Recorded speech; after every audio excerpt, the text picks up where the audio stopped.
En primer lugar, me gustaría agradecer la invitación a participar en este congreso para hablar de un tema tan, por mi opinión, importante, pero sobre todo tan novedoso como es la calidad en enfermedad inflamatoria y en medicina en general. Y lo curioso es que la calidad siga siendo un tema novedoso.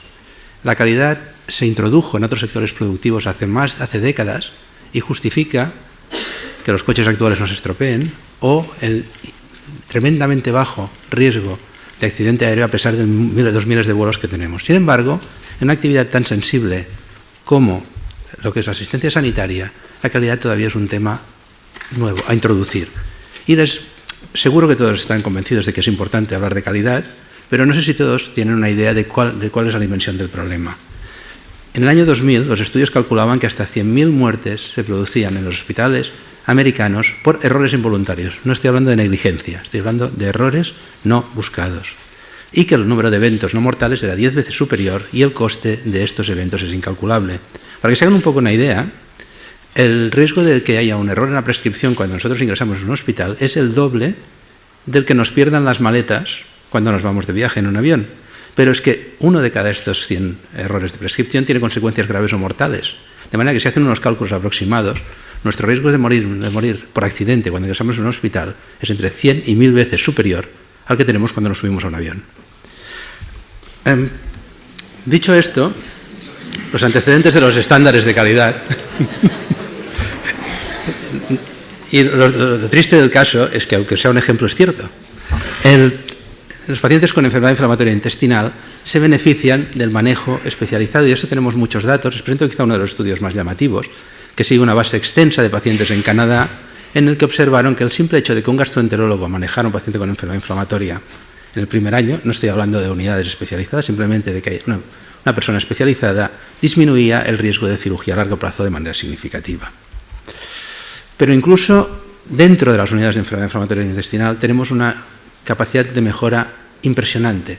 He escogido, hay más estudios, hay muchos más estudios, pero he escogido aparte de porque gráficamente es muy bonito, porque realmente da una idea de la variabilidad que hay en la práctica clínica. Nosotros no tenemos estos datos, o sea que no sabemos lo que hacemos, pero en Estados Unidos lo que hicieron fue clasificar en un mapa el porcentaje de pacientes con enfermedad inflamatoria que estaban recibiendo un fármaco biológico, que como saben es un fármaco caro y con un cierto riesgo de efectos secundarios, simplemente por distrito postal. Y como pueden ver, la variabilidad oscilaba desde menos del 5%, que son los amarillos claros, hasta más del 20%, hasta el 60% en el azul oscuro. Y como pueden ver, áreas adyacentes, separadas simplemente por una línea, tenían usos absolutamente dispares de fármacos inflamatorios. Esto quiere decir que alguien estaba utilizando en exceso fármacos caros y peligrosos, o que había muchos pacientes infratratados con enfermedad inflamatoria. Pero curiosamente no sabemos quién lo está haciendo bien. Y esto es uno de los factores en los que tenemos que trabajar. Entonces, voy a introducir muy rápidamente calidad y les voy a enseñar que la calidad no es complicada, o al menos no siempre es complicada, y que hay cosas muy sencillas que ya se están aplicando y se están utilizando.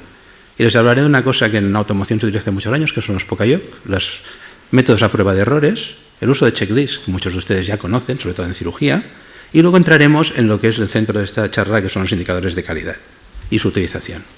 Un POCAYOC es un sistema a prueba de errores. En sanidad tenemos uno que reduce uno de los problemas más graves, que son los errores de prescripción. Y es muy sencillo, es utilizar el mismo lector de código de barras que tiene en un supermercado, que el paciente lleve una pulsera con su código de barras y que todas las medicaciones vengan etiquetadas. La persona que administra el fármaco chequea que la medicación y el paciente tengan el mismo código de barras y si no salta un mensaje de error. Esto tan sencillo reduce los errores de prescripción hasta en un 90%. Y en estos momentos la FDA está instando a todos los hospitales norteamericanos a introducir el uso de sistemas de códigos de barras. Y en cuanto a los checklists, que vienen, como saben, muy bien de la aviación, yo creo que la mayoría de ustedes conocen este estudio. Es un estudio realizado en multicéntrico, en 8 hospitales, en sitios tan dispersos y con una calidad o con unos recursos tan distintos como la India o Nueva Zelanda o los Estados Unidos, y simplemente miraron la tasa de complicaciones, la tasa de infecciones y la tasa de muerte después de introducir un checklist quirúrgico con una serie de ítems importantes. Los checklists es muy importante diseñarlos bien, pero cuando están bien diseñados pueden producir, simplemente por el hecho de utilizarlos, una reducción en el 50% de las complicaciones, una reducción en el 50% de la tasa de infecciones y la reducción de la mortalidad a la mitad. Y esto realmente ahora hay muchísimos hospitales, yo creo que la mayoría de nuestros hospitales utilizan ya estos sigils quirúrgicos. Y vamos a los indicadores de calidad. Los indicadores de calidad, primero tenía que explicarles lo que es. No es un principio, es decir, el principio es que la asistencia a la enfermedad inflamatoria tiene que ser multidisciplinaria. Esto estaremos todos de acuerdo.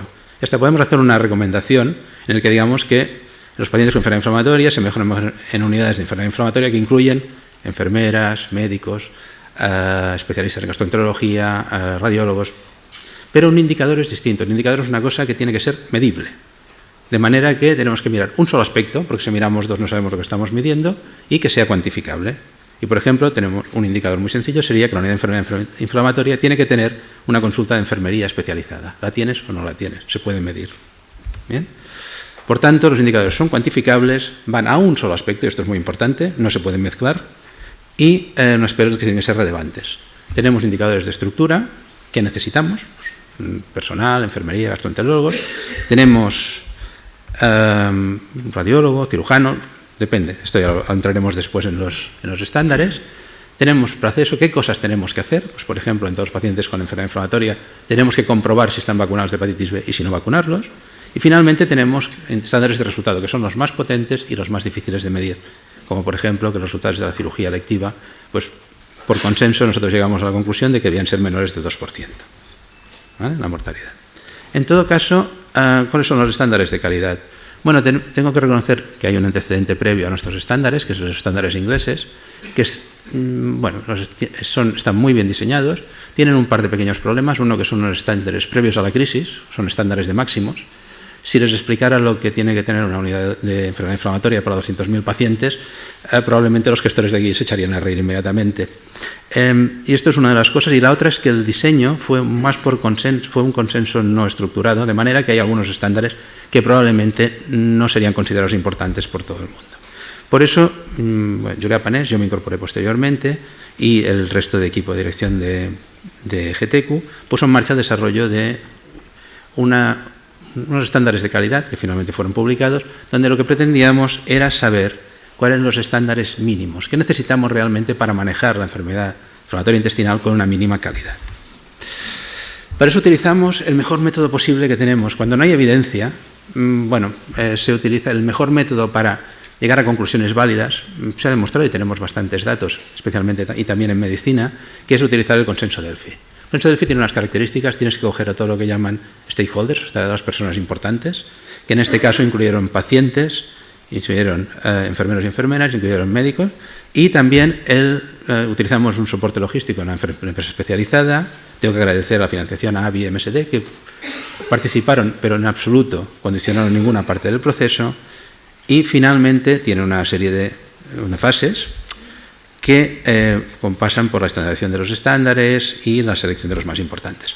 Explicaré muy rápidamente el método Delphi. El método Delphi trae el nombre del oráculo de Delfos, que como en la Grecia antigua predecía el futuro, y fue inventado por la RAND Corporation, una think tank americana, en los años 50 como elemento militar. De hecho, fue utilizado para predecir las consecuencias de una guerra nuclear y fue uno de los motivos por los que jamás los Estados Unidos entraron en una guerra de este tipo.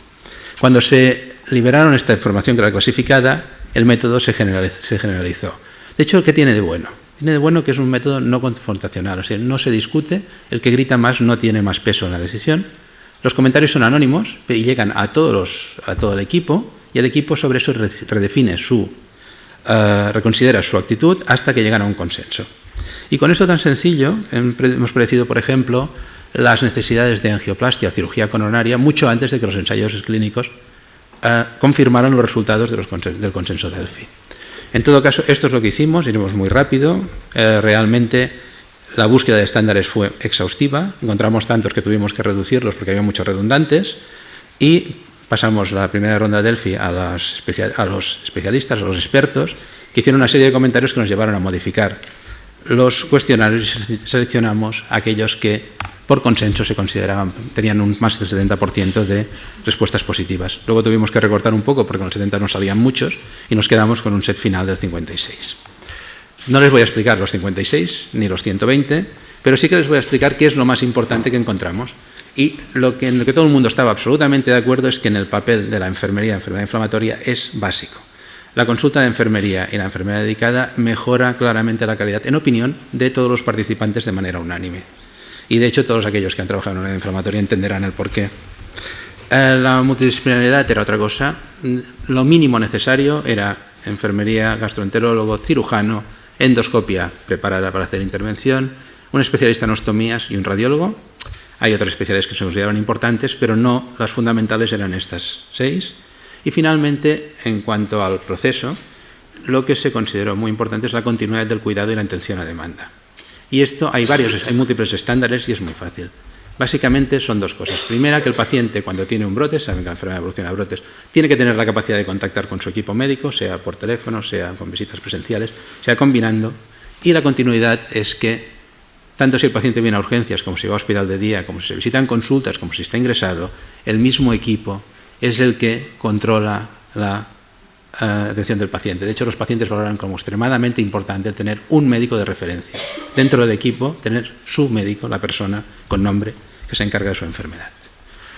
Los estándares de resultado fueron un poco diseñados para poder ser recogidos de manera retrospectiva, de manera que esto probablemente en un futuro los mejoraremos o los modificaremos todavía.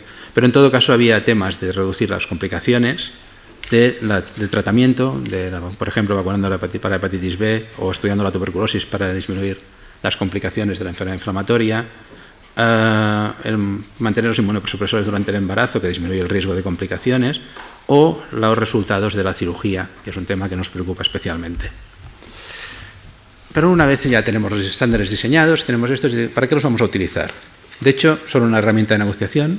Algunas unidades lo han utilizado para negociar con sus gerentes, permitirán planificar si sabemos dónde estamos, y estamos en la fase de saber dónde estamos. Nos permiten evaluar nuestra calidad con respecto a algo que ha establecido un grupo de expertos, pero para que realmente sirven, y lo que yo creo que es el futuro de estos estándares que hemos diseñado, es para compararnos, para hacer lo que en economía llaman benchmarking. Y esto, las redes de mejora de la calidad tendrían que ser la gran estrella de esta presentación. Y como muchas cosas en calidad, no es complicado. Es tan sencillo como que una serie de hospitales aportan una serie de estándares que han pactado a una base de datos central, y esta base de datos central les devuelve su posición con respecto al grupo. De manera que saben pues, si ponen más biológicos, si ponen menos, si tienen más pacientes en remisión, si tienen menos. Entonces, ¿esto qué permite? Permite 2 cosas. 1, ver dónde todo el mundo considera que hay necesidades de formación y, por tanto, establecerla, y identificar los centros que tienen resultados excepcionales. Y hacer actividades formativas tan sencillas como ir de visita a ver cómo demonios lo hacen para hacerlo mucho mejor que yo. Esto genera un círculo de mejora de la calidad que afecta a todos los participantes. Esto suena bonito, pero además de bonito, en estos momentos es real. Y me gustaría enseñarles, por ejemplo, hay varios ejemplos en muchas enfermedades crónicas. Me voy a centrar en enfermedad inflamatoria, en este caso pediátrica. Hay una red que se llama Improve Care Now, que apareció hace unos 10 años en Estados Unidos, que es una red de unidades pediátricas que empezó de manera voluntaria con 7 unidades y en estos momentos tienen 57 unidades escritas de manera voluntaria. Comparten datos muy sencillos, indicadores de calidad, como son la tasa de pacientes en remisión, los retrasos del crecimiento, estamos hablando de niños, o la indicación y dosis de fármacos, una base central, y reciben feedback semanal comparando sus resultados con los globales de la red. Ahora Improve Care Now es mucho más grande y mucho más compleja, pero esta es la base. La base no era ni especialmente atractiva desde un punto visual, ni excesivamente sencilla, pero con esto tan sencillo, y estos son los resultados en el año 2011, consiguieron que en 5 años de funcionamiento de la red no llega, la tasa de pacientes en remisión pasó del 50 al 80% y redujeron a la mitad tanto los pacientes con actividad leve como los pacientes con actividad moderada o grave. Y esto simplemente utilizando una herramienta relativamente sencilla y una herramienta voluntaria. Les recuerdo que no hay incentivos económicos y un poco cuando ellos explican lo que han hecho, yo creo que esto es importante señalarlo, dicen que los incentivos económicos no solo son innecesarios, sino que pueden ser contraproducentes. Porque la motivación de todos los profesionales, de nosotros profesionales de la sanidad, para mejorar la calidad es muy fuerte. A nadie le gusta saber que lo está haciendo mal. Y no hay que ser muy ambicioso, hay que empezar con cosas sencillas para que vayan mejorando con el futuro. Y finalmente que esta colaboración y comunicación no solo mejora la calidad de los malos, los buenos también aprenden y mejoran muy rápido. Tal es el éxito de Improve Care Now que en estos momentos ya, hace más de un año que la Crohn's Colitis Foundation of America se alió con Improve Care Now para poner una red en adultos de la cual probablemente empezaremos a ver resultados en un tiempo muy breve, porque lleva ya casi un año funcionando.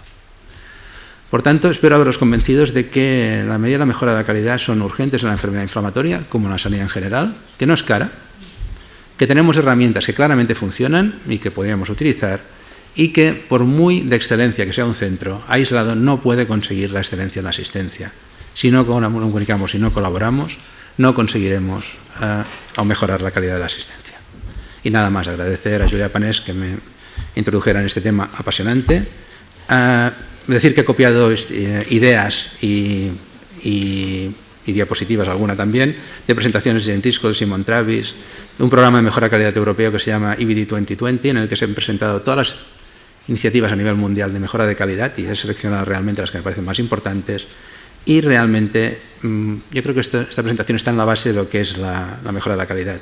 Hay que copiar sin ninguna vergüenza y compartir lo que copiamos sin parar. Muchas gracias.